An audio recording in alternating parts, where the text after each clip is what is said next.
যে রাজনৈতিক দলগুলি সরকারি কর্মচারীদের গুরুত্ব অনুধাবন করে তাদের পাশে থাকবে তাদেরকে সাপোর্ট করুন। আগামী নির্বাচনে বুঝিয়ে দিন সরকারি কর্মকর্তা কর্মচারীকে বাদ দিয়ে বাংলাদেশের কোনো উন্নয়ন সম্ভব নয়। যখন সরকারি কর্মচারী 10টা বছর বেতন ভাতা, বেতন স্কেল, গ্রেড পরিবর্তন, পে কমিশন থেকে বঞ্চিত, তখন সেই মুখগুলি, সেই অর্থনীতিবিদগুলি কোথায় ছিলেন? নবম পে স্কেল নিয়ে যে সকল রাজনৈতিক দলগুলি বিরোধিতা করবেন সেই সমস্ত রাজনৈতিক দলগুলোকে তাদেরকে প্রত্যাখ্যান করুন।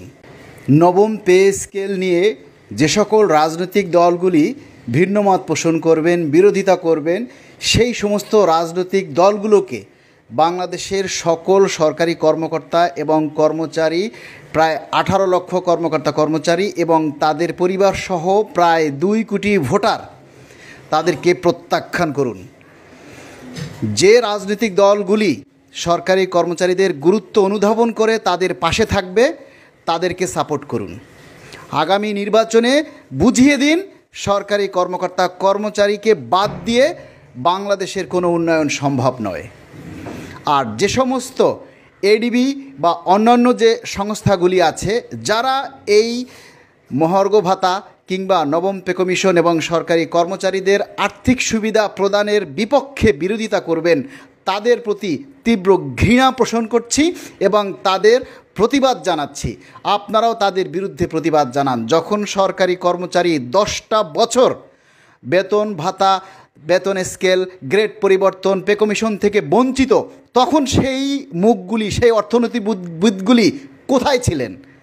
কোন সাপের গর্তে, কোন ইঁদুরের গর্তে তারা লুকিয়েছিলেন? যখন বাংলাদেশ থেকে হাজার হাজার কোটি টাকা বিদেশে পাচার হয়, তখন এই অর্থনীতিবিদরা, এই এডিবি সংস্থা কোথায় ছিলেন? লজ্জাপতি গাছের পাতার মতো টোকা দিলেই মাথা নিচু হয়ে যায়, সেরকমের আপনারা ইঁদুরের গর্তে লুকিয়েছিলেন। আর আজকে আপনারা এখন অর্থনীতিবিদ ফলাচ্ছেন।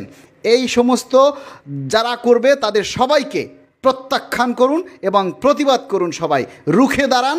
সরকারি কর্মচারীদেরকে সরকার যখন একটা সুবিধা দেয়, সরকার সব কিছু যাচাই বাছাই করেই দেয়। আপনাদের মতবাদ দেওয়ার দরকার নাই। 2015 সালের পূর্বে যারা একটা টাইম স্কেল পেয়েছে, আপিল বিভাগের রায় অনুযায়ী তাদের আরও 2টা উচ্চতর গ্রেড পাবে, তাহলে তাদের স্কেল দাঁড়াবে 3টা। আর 2015 সালের পূর্বে যারা 3টা টাইম স্কেল ও একটা সিলেকশন গ্রেডের শর্ত নিয়ে চাকরিতে ঢুকেছে, তারা 2টা টাইম স্কেল পেয়েও আপিল বিভাগের রায় অনুযায়ী উচ্চতর গ্রেড পাবে কি না এ ব্যাপারে কিন্তু কোনো ক্লিয়ার করে বলা নেই। তাহলে দাঁড়ালো কি? জুনিয়র হয়ে 3টা স্কেল পাবে আর সিনিয়র হয়ে 2টা স্কেল পাবে। বৈষম্যটা আগে ছিল তাল গাছের গোড়ায়, এখন সেটা হবে তাল গাছের মাথায়। জুনিয়র হয়ে বেশি বেতন পাবে আর সিনিয়র হয়ে কম বেতন পাবে।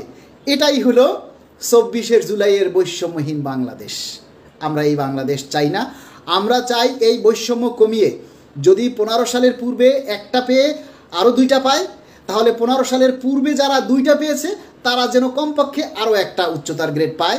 তাহলেই সমতা আসবে, জুনিয়র সিনিয়রের মধ্যে কোনো বৈষম্যের সৃষ্টি হবে না।